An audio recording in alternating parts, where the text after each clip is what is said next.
स्वागत है आप सभी के आज की बेहतरीन क्लास में साथियों। आज की क्लास में आपके बातचीत चैप्टर जो है गद्य खंड चैप्टर 1 है, इसको एक ही क्लास में साथियों समाप्त करने वाले हैं। यदि आप इस चैप्टर को पढ़े भी नहीं है तो आपको टेंशन नहीं लेना है, आपसे सभी ऑब्जेक्टिव और सब्जेक्टिव प्रश्न बनेंगे। ठीक है, तो देखिए क्लास की शुरुआत करते हैं। तो देखिए इस चैप्टर जो बातचीत है साथियों, इसके लेखक कौन है तो आपको बताना होगा बाल कृष्ण भट्ट है। ठीक है साथियों, बाल कृष्ण भट्ट है।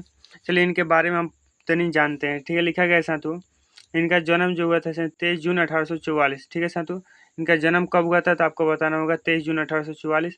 इनका निधन यानी मृत्यु 20 जुलाई 1914 को इनकी मृत्यु हो गई। ठीक है, आपको ये डेट रखना है। इनका जो जन्म कितना हुआ था साथियों 1844, मृत्यु कितना हुआ था 1914। अब ये आपको याद रखना है। ठीक है, इनका निवास स्थान मतलब ये कहाँ पर रहते थे, इलाहाबाद उत्तर प्रदेश में रहते थे। इनके माता पिता का नाम क्या, देखिए बात करते हैं। इनके माता का नाम पार्वती देवी और पिता का नाम बेनी प्रसाद भट्ट था। ठीक है, पिता व्यापारी, पिता क्या थे साथियों, यहाँ से पूछा जाता है कि बाल कृष्ण भट्ट के पिताजी क्या थे, तो उनके पिताजी एक व्यापारी थे। ठीक है साथियों, ठीक है। अब देखिए माता ने बाल कृष्ण भट्ट को मन में अध्ययन की रुचि जगाई, मतलब बाल कृष्ण भट्ट को पढ़ने के लिए मन में रुचि किसने जगाई, यह ऑब्जेक्टिव प्रश्न पूछा गया आपके एग्जाम में, तो आपको बताना होगा किसने, माता ने जगाई थी। ठीक है साथियों, माता ने जगाई थी। ठीक है, तो अब देखिए इनकी रचनाओं के बारे में हम चर्चा करते हैं। रचनाएं में साथियों क्या है, उपन्यास। उपन्यास में पहले देखते हैं, लिखा गया साथियों रहस्य कथा। इनकी जो भी साथियों ये हमने रचनाएं लिखी है सभी इंपोर्टेंट रचनाएं जो आपके एग्जाम में पूछा गया है और पूछे जाने सकते हैं। ठीक है साथियों, और नूतन ब्रह्मचारी, 100 अजान एक सुजान, रसल यात्रा सद्भाव का अभाव। ठीक है साथियों, और नाटक इनके कौन है, पद्मावती। ठीक है, शिशुपाल का वध, दमयंती स्वयंवर, और सीता वनवास, रेल का विकट खेल और बाल विवाह। ठीक है साथियों, यहाँ तक समझ गए इनके लेखक परिचय। तो चलिए आपका एक छोटा सा टेस्ट हो जाए। ठीक है साथियों, छोटा सा टेस्ट हो जाए। यहाँ से बताइए आप बातचीत के लेखक कौन है, तो आप बताइएगा साथियों बातचीत के लेखक कौन है, बालकृष्ण भट्ट। आप बताइए बालकृष्ण भट्ट का जन्म कब हुआ था, और बताइए साथियों बालकृष्ण भट्ट का निधन कब हुआ था। यहाँ से बताइए साथियों जन्म कब हुआ था, इनका निधन कब हुआ था, और इनके बताइए साथियों इनके माता का क्या नाम था, इनके माता का क्या नाम था, इनके पिता का क्या नाम था, और साथियों इनके पिता क्या काम करते हैं, पिता का काम बताइए। ठीक है, देखिए इनका जो बालकृष्ण भट्ट साथियों बातचीत के लेखक हैं। ठीक है, इनका जन्म कब हुआ था तो 1844 को आपको बताना होगा। ठीक है, इनका निधन कब हुआ था, ठीक है साथियों, तो इनका निधन 1914 को। और इनके माता का नाम क्या था, तो पार्वती देवी था। ठीक है साथियों, पार्वती देवी था। और इनके पिता का नाम क्या था, तो पिता का नाम बताइए साथियों, तो पिता का नाम था बेनी प्रसाद भट्ट। ठीक है, बेनी प्रसाद भट्ट था इनके पिता का नाम। इनके पिता काम से क्या थे, तो व्यापारी थे। ठीक है साथियों, व्यापारी थे। और इनको शिक्षा के लिए कौन प्रेरित की, तो इनकी माता प्रेरित की। ठीक है साथियों, इनके माता प्रेरित की। बालकृष्ण भट्ट का जन्म कहाँ हुआ था, चाहे निवास स्थान कहाँ था आप बताइए, तो इलाहाबाद उत्तर प्रदेश, इलाहाबाद उत्तर प्रदेश में इनका जन्म हुआ था। ठीक है साथियों, उत्तर प्रदेश में इनका जन्म हुआ था। ठीक है, आप बताइए साथियों 100 अजान एक सुजन इनकी क्या है, 100 अजान एक सुजन क्या है, आप बताइए। ठीक है, और नूतन ब्रह्मचारी क्या है, तो 100 अजान एक सुजन साथियों इनके क्या है, उपन्यास है। ठीक है, उपन्यास है। ठीक है, आप बताइएगा।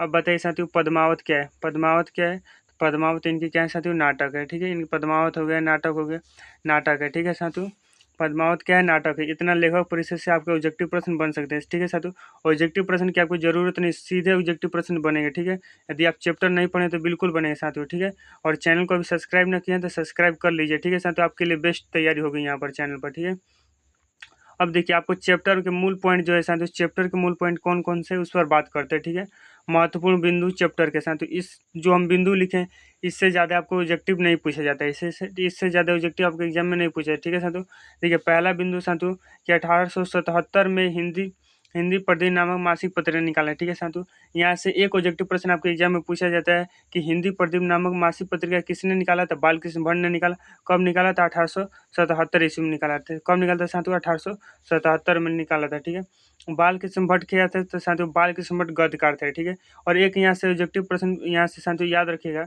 कि बालकृष्ण भट्ट किस युग के निबंधकार थे, ठीक सॉरी किस युग के गद्यकार थे, तो आपसे पूछा जाता है, आपको बताइए होगा साथियों किस युग के युग पूछे तो आपको बताना होगा साथियों भारतेंदु युग, भारतेंदु युग के थे, भारतेंदु युग। यदि काल पूछे तो आधुनिक काल बताएं। ठीक है साथियों, किस काल के थे, तो काल थे, तो साथियों आपको बताना क्या, आधुनिक काल बताना होगा। ठीक है, आधुनिक काल बताना होगा, आधुनिक काल आपको बताना होगा। ठीक है साथियों, अब देखिए आचार्य राम शुक्ल ने निबंधकार के रूप में इन्हें अंग्रेजी साहित्य के एडिशन और स्टील की श्रेणी में रखा है। ठीक है साथियों, यह भी ऑब्जेक्टिव प्रश्न आपके एग्जाम में पूछा गया है। ठीक है, अब देखिए, बोलने से ही मनुष्य का सत्कार होता है, बेन जॉनसन का। ठीक है साथियों, यह प्रश्न पूछा जाता है आपको एग्जाम में, बोलने से ही मनुष्य के रूप का सत्कार होता है। मतलब देखिए, जब कोई व्यक्ति बोलता है तभी उसके बारे में हम क्या जान पाते हैं, वो कैसा व्यक्ति है।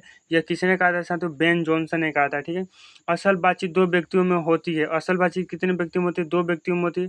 यह किसने कहा था साथियों? एडिसन ने कहा था। ठीक है, एडिसन ने कहा था। यहाँ से एक ऑब्जेक्टिव प्रश्न पूछा जाता है कि एडिसन के अनुसार असल बातचीत कितने लोगों के बीच होती है? तो असल बातचीत आपको बताना होगी, दो लोगों के बीच होती है। ठीक है, और चार से अधिक लोगों की बातचीत। ठीक है साथियों, यहाँ पर लोगो होगा। लोगों की बातचीत क्या होती है? राम रमावल होती है। ठीक है, आपको बताने होगी चार से अधिक लोगों की बातचीत कैसी होती है? तो राम रमावल बातचीत होती है। यूरोप के लोगों में बात करने का हुनर है साथियों। बात करने का है हुनर है, पूछा जाता है यहाँ से ऑब्जेक्टिव प्रश्न साथियों। कहाँ के लोगों में बात करने का हुनर है साथियों? तो यूरोप के लोगों में। और इसी हुनर को साथियों आर्ट ऑफ कन्वर्सेशन कहा जाता है। ठीक है, और बात करने की इसी तरीके साथियों का आर्ट ऑफ कन्वर्सेशन और सुहृदय गोष्ठी भी कहा जाता है। ठीक है साथियों, सुहृदय गोष्ठी भी कहा जाता है इसे। अब देखिए, बातचीत पाठ क्या है साथियों? निबंध है। ठीक है, बातचीत जो पाठ है साथियों क्या है? निबंध है। और यह जो निबंध है साथियों, निबंध देता है ऑप्शन में या ललित निबंध देता है। ठीक है, दोनों आपको याद रखना है, ललित या तो ललित निबंध। ठीक है, अब देखिए साथियों, यहाँ पर लिखा गया है कि वाक शक्ति न होती तो पूरी सृष्टि क्या गूंगी होती। इसमें साथियों बाल की सिमट किसके बारे में बताएं? वाक शक्ति, मैंने बोलने की शक्ति के बारे में चर्चा की है। यही क्या साथियों? वाक शक्ति। यदि हमें वाक शक्ति न होती तो हम क्या होते? गूंगे होते। ठीक है साथियों, गूंगे होते, कुछ ना बोल पाते। ठीक है, कुछ ना बोल पाते। बातचीत मन बहलाने का एक तरीका है। ठीक है, यदि आप साथियों उदास है, आपके कोई दिमाग काम नहीं कर रहा है, तो आप बातचीत कर सकते हैं। ठीक है, क्योंकि बातचीत करने से आपका मन क्या हो जाता है? हल्का और स्वच्छ हो जाता है। ठीक है साथियों, बातचीत से मन और हल्का और स्वच्छ हो जाता है। यह साथियों आपके ऑब्जेक्टिव में पूछा गया है, बातचीत से मन हो जाता है हल्का और स्वच्छ हो जाता है। और बातचीत करने का साथियों मन बहलाने का एक तरीका है। मन बहलाने का साथियों एक तरीका है।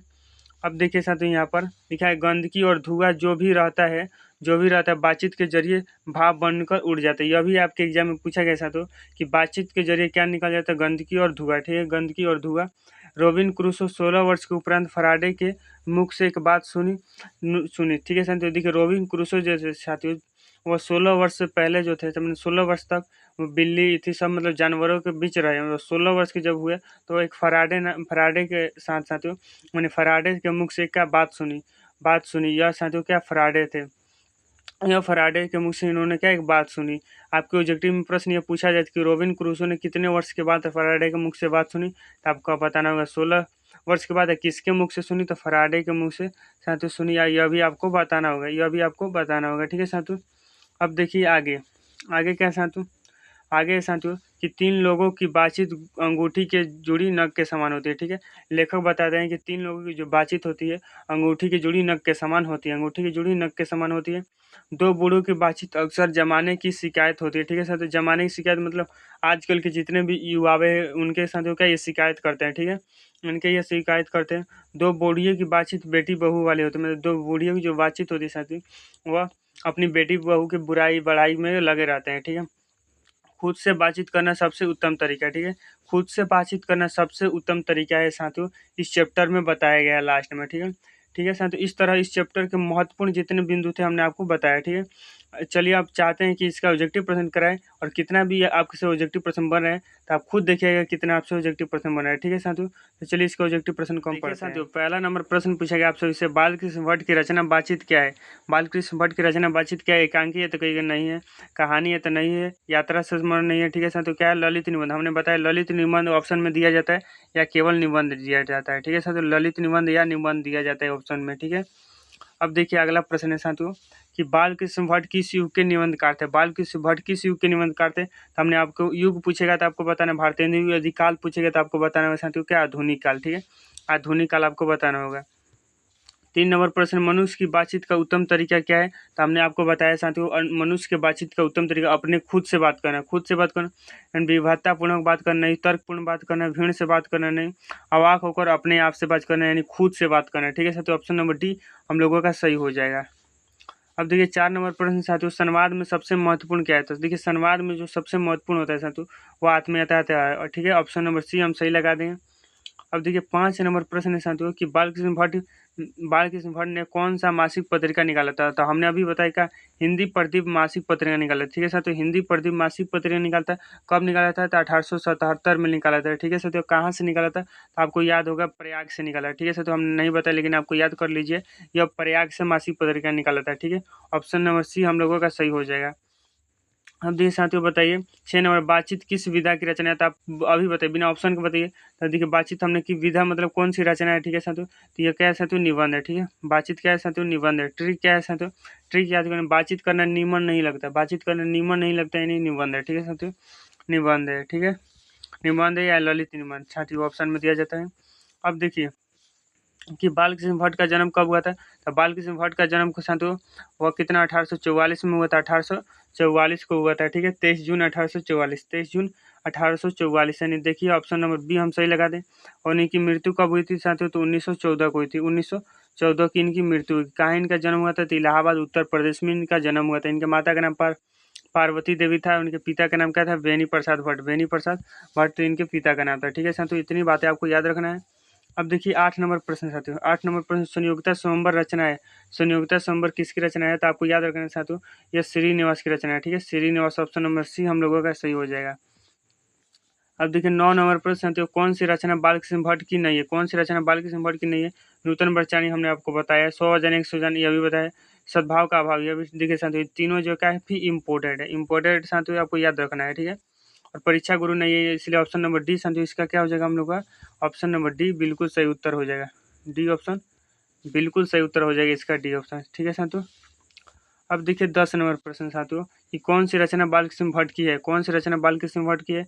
कि रेल का विकट खेल, तो ये बिल्कुल है साथियों, हमने पढ़ाया आप लोगों को, कछुआ धर्म नहीं है, रेणुका नहीं, परिचयाते भी नहीं। ठीक है साथियों, ऑप्शन नंबर ए हम लोगों का सही हो जाएगा।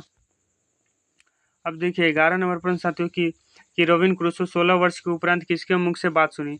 तो रोबिन क्रूसो 16 वर्ष किसके मुख से सुनते साथियों, फ्राडे के मुख से सुने थे, फ्राडे के मुख से सुने थे। यानी देखिए ऑप्शन नंबर ए हम सबका साथियों क्या हो जाएगा, सही हो जाएगा। ऑप्शन नंबर ए हम लोगों का सही हो जाएगा। ठीक है ना, कोई दिक्कत हो रहा है आपसे ऑब्जेक्टिव प्रश्न बढ़ रहे हैं, देखिए हम जितना बढ़ाएं उतना ही से पूछा जाएगा। ठीक है, बातचीत शीर्षक निबंध के निबंधकार है। तो बातचीत शीर्षक निबंध के निबंधकार कौन, जयप्रकाश नारायण, मोहन राकेश। ठीक है सर, नामवर सिंह, बालकृष्ण भट्ट, ना बालवर Krishna Bhatt. Option number D हम लोगों का साथियों सही हो जाएगा। और इसका पीडीएफ लेने के साथियों व्हाट्सएप ग्रुप में जुड़ जाइए या टेलीग्राम जुड़ जाइए। ठीक है साथियों, लिंक डिस्क्रिप्शन बॉक्स में दिया गया है। ठीक है, बातचीत के माध्यम से बालकृष्ण भट्ट क्या बताना चाहते हैं, देखिए बातचीत के माध्यम से क्या बताएंगे, बातचीत की शैली को बताएंगे। ठीक है, बातचीत की शैली ऑप्शन नंबर ए हम लोगों का साथियों सही हो जाएगा, ऑप्शन नंबर ए सही हो जाएगा। अब देखिए 14 नंबर प्रश्न, कौन सा यहाँ पर उपन्यास होगा बालकृष्ण भट्ट द्वारा रचित है। महिला चल तक नहीं, गोदान भी नहीं साथियों, अंतराल भी नहीं, 100 वजन 1 सुजन साथियों इनका इम्पोर्टेंट क्या है उपन्यास है, आपको याद रखना है। अब देखिए 15 नंबर, नाटक के प्रारंभ में होने वाले मंगल पाठ को क्या कहते हैं, तो आपको याद रखना साथियों नांदी पाठ कहते हैं। क्या कहते हैं, नांदी पाठ कहते हैं, आपको ये ऑब्जेक्टिव याद रखना है। ठीक है, नांदी पाठ ऑप्शन नंबर बी हम सभी का साथी सही हो जाएगा। देखिए 16 नंबर प्रश्न देखिए साथियों कि रोबिन क्रूसो कब तक मनुष्य का मुख नहीं देख पाए थे। तो साथियों 16 वर्ष तक। ठीक है, 16 वर्ष तक हमने अभी आपको बताया, 16 वर्ष तक। ऑप्शन नंबर सी हम लोग का साथियों सही हो जाएगा। ठीक है, अब देखिए 17 नंबर प्रश्न साथियों कि बोलने से मनुष्य का रूप का साक्षात्कार होता है, किसने कहा था। तो आप बताइए बिना ऑप्शन के, तो किसने कहा था, तो बेन जॉनसन ने कहा था। ठीक है, बेन जॉनसन ने कहा था, आपको याद होगा। ठीक है, एडिसन ने क्या कहा था साथियों, एडिसन ने असल बातचीत दो लोगों के बीच होती, कितने लोगों के बीच होती, दो लोगों के बीच होती, यह कहा था एडिसन ने। ठीक है, ऑप्शन नंबर बी हम सभी का साथियों सही हो जाएगा। अब देखिए 18 नंबर प्रश्न साथियों, वीडियो को ज़्यादा से ज़्यादा अपने साथियों में शेयर कीजिए साथियों, लाइक ना किए हैं वीडियो को तो लाइक जरूर कर लीजिए, लाइक जरूर कर लीजिए साथियों। असल बातचीत सिर्फ दो व्यक्तियों में हो सकती है, यह कथन किसका है, यह कथन साथियों एडिसन का। ठीक है, यह कथन किसका है, एडिसन का कथन है। 19 नंबर प्रश्न साथियों कि एडिसन के अनुसार असल बातचीत कितने लोगों के बीच हो सकती है, कितने लोगों के बीच हो सकती है साथियों, तो हमने बताया साथियों 2 लोगों के बीच। ऑप्शन नंबर ए हम सभी का क्या हो जाएगा, सही हो जाएगा। 20 नंबर प्रश्न साथियों कि बातचीत से मन किस प्रकार का हो जाता है। देखिए हमने पढ़ाया था ना, बातचीत से मन किस प्रकार का, हल्का और स्वच्छ हो जाता है। ऑप्शन नंबर सी हम सभी का सही हो जाए। 21 नंबर प्रश्न पढ़िए साथियों, 21 नंबर प्रश्न है कि किसके न होने से सृष्टि गूंगी होती है। तो देखिए यदि हम कुछ न बोलेंगे तो चुप एकदम पूरा साइलेंट हो जाएगा, आपका मोबाइल कुछ नहीं आवाज़ देगा। ठीक है, यानी हम यदि वाक शक्ति मतलब क्या, बोलने की शक्ति ना होगी तो क्या सृष्टि पूरा गूंगी हो जाता है। ठीक है, सृष्टि पूरा क्या हो जाए साथियों, गूंगी हो जाएगा। ठीक है, अब देखिए 22 नंबर, 8 कन्वर्सेशन कहाँ के लोगों में सर्वाधिक प्रचलित है, तो हमने आपको भी बताया साथ यूरोप के लोगों में। यूरोप के लोगों में बात करने का हुनर है, और इसी हुनर को क्या साथी आर्ट ऑफ कन्वर्सेशन कहा जाता है। ऑप्शन नंबर सी हम सभी का सही हो जाएगा एकदम। अब देखिए 23 नंबर प्रश्न साथियों, 23 नंबर प्रश्न पढ़े कि बालकृष्ण भट्ट किस काल के रचना करते हैं। काल पूछेगा तो आपको क्या बताना है, आधुनिक काल। ठीक है साथियों, आधुनिक काल कौन है, आधुनिक काल ऑप्शन नंबर डी हम सभी का क्या हो जाए साथियों, सही हो जाएगा। बिल्कुल बिल्कुल डी ऑप्शन सही हो जाएगा, कोई बिल्कुल दिक्कत नहीं है। सभी ऑब्जेक्टिव प्रश्न बने, क्योंकि जितने हमने बताया उतने ही सब प्रश्न पूछा गया आपके एग्जाम में। भट्ट जी को किसने अंग्रेजी साहित्य के एडिशन तथा स्टील की श्रेणी में रखा है, किसने रखा आप बताइए साथियों। कि 1000 द्विवेदी ने, डॉक्टर राजेंद्र ने, रामचंद्र शुक्ल। ऑप्शन नंबर सी हम सभी का बिल्कुल सही हो जाए, रामचंद्र शुक्ल।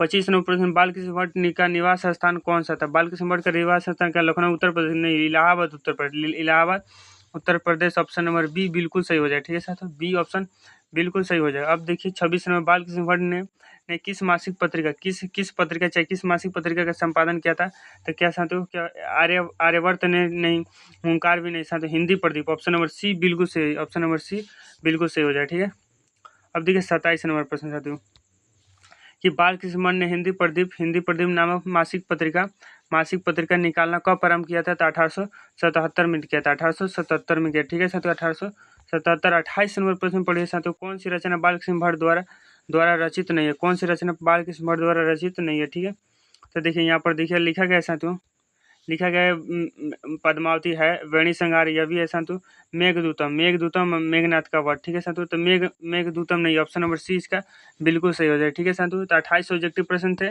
28 ऑब्जेक्टिव प्रश्न थे। कितने ऑब्जेक्टिव प्रश्न आपने बनाए आप बताइएगा। ठीक है, तो अधिकतर जो ऑब्जेक्टिव प्रश्न थे साथियों, हमने जितना आपको पढ़ाया उसी में से था। ठीक है साथियों, एक दो क्या बारी था। ठीक है, आपको अब देखिए सब्जेक्टिव प्रश्न कितना बना है उसे देखिए, जो भी सब्जेक्टिव प्रश्न क्या है साथियों, आपके एग्जाम के लिए काफ़ी ज़्यादा इंपॉर्टेंट होगा। ठीक है साथियों, काफ़ी ज़्यादा इंपॉर्टेंट होगा। तो उस ऑब्जेक्टिव पहला नंबर क्या प्रश्न है कि हम अगर हमें वाक शक्ति न होती तो क्या होता। अगर हमें वाक शक्ति मतलब क्या शक्ति, बोलने की शक्ति। यदि हम मुझ में बोलने की शक्ति ना होती तो मैं क्या करता साथियों, चुपचाप बैठा रहता, मैं आपको पढ़ा भी नहीं सकता। ठीक है, पढ़ा भी नहीं सकते। यह क्या मैंने पूरी सृष्टि क्या हो जाए साथियों, मैंने पूरा जो संसार है पूरा सूना लगेगा जहाँ। ठीक है साथियों, मतलब क्या सभी जगह क्या एकदम शांति हो गई। ठीक है, तो देखिए अगर हमें वाक शक्ति न होती तो हमें लूंज पूंज मानकर बनकर रहना पड़ता, मतलब हम चुपचाप किधर क्या बने रहते। ठीक है साथियों, हम किसी से कुछ नहीं बोल पाते, हम दूसरे के बात नहीं कर सकते, मतलब दूसरे को बता नहीं सकते कि अपना दुख दर्द क्या है। ठीक है साथियों, अपना दुख सुख नहीं बता सकते, हम एक दूसरे से सहायता नहीं पाते, हम बोलवे नहीं करते कि भाई हमें यह हेल्प चाहिए आपसे, आप हमें दीजिए, तो आप वो समझ में नहीं करेगा तब देगा क्या। ठीक है साथियों, मानो कि हम लूंज पूंज कोने में बैठा दिए होते। ठीक है साथियों, आपको इस तरह से प्रश्न का आंसर लिख देना है। ठीक है, देखिए अधिकतर आपको क्या करना है साथियों, जो प्रश्न का उत्तर अपने शब्दों में लिखना है। ठीक है, अधिकतर आपको प्रश्न का उत्तर अपने शब्दों में लिखना है। देखिए जो भी प्रश्न हमने लिखा है एकदम शब्द अपने शब्द में आंसर लिखा है। ठीक है, क्योंकि 2 अंक के लिए प्रश्न ही पूछा जाता है, 2 अंक के लिए प्रश्न ही पूछा जाता है साथियों। ठीक है, अब देखिए बातचीत के संबंध में बेन जॉनसन और एडिसन के विचार हैं, तो देखिए एडिसन के बीच सॉरी पहले बताइए बेन जॉनसन का। ठीक है, बेन जॉनसन क्या विचार है, इन्होंने क्या बताया कि बोलने से मनुष्य का रूप का संस्कार होता है, मतलब जब तक कोई व्यक्ति नहीं बोलेगा तब तक उसके बारे में हम नहीं जान सकते हैं साथियों वो कैसा व्यक्ति है। ठीक है, यानी इनके अनुसार चाहे इसके अनुसार व्यक्ति का संस्कार अर्थात गुणों का पता चलता है बोलने से। ठीक है साथियों, बोलने से ही पता चलता है। ठीक है, अब देखिए साथियों एडिशन क्या है, तो असल बातचीत 2 लोगों के बीच होती है। ठीक है साथियों, अभी तक वीडियो को लाइक न किया तो साथियों जरूर लाइक कर लीजिए। ठीक है, आप सभी के लिए बहुत अच्छी वीडियो आने वाली है। ठीक है, अब देखिए साथियों कि आर्ट ऑफ कन्वर्सेशन क्या है। आर्ट ऑफ कन्वर्सेशन आपको क्या बताया हमने साथियों, कि यूरोप के लोगों में जो बोलने की जो कला है साथियों वही क्या होती है, आर्ट ऑफ कन्वर्सेशन होती है। ठीक है, तो यूरोप में बातचीत करने के हुनर को आप आर्ट ऑफ कन्वर्सेशन कहते हैं। हर कोई दूसरे के मन को चोट पहुंचाए बिना अपनी बात को रखते हैं, मतलब देखिए यदि आप किसी व्यक्ति से बात कर रहे हैं साथियों तो आप इस तरह से बात करेंगे उस व्यक्ति को दुख न पहुंचे, कि किसी बात का बुरा न लगे, इस तरह से आप क्या उसको बात करेंगे। ठीक है, इसे इसे सुहृदय गोष्ठी भी कहा जाता है। ठीक है साथियों, और इस तरह बात करने को मतलब दूसरे के मन को चोट ना पहुंचे, इस तरह का बात करने को सुहृदय गोष्ठी कहा जाता है। मूलतः पूरी शिष्टा, विनम्रता, शीतलता आदि के साथ बात करने को कला को आर्ट ऑफ कन्वर्सेशन कहते हैं। मतलब पूरी निष्ठा, मतलब पूरे दिमाग को केंद्रित करके नहीं हमें क्या बोलना चाहिए, कोई भी शब्द बोलने से पहले 100 बार सोच लेना चाहिए।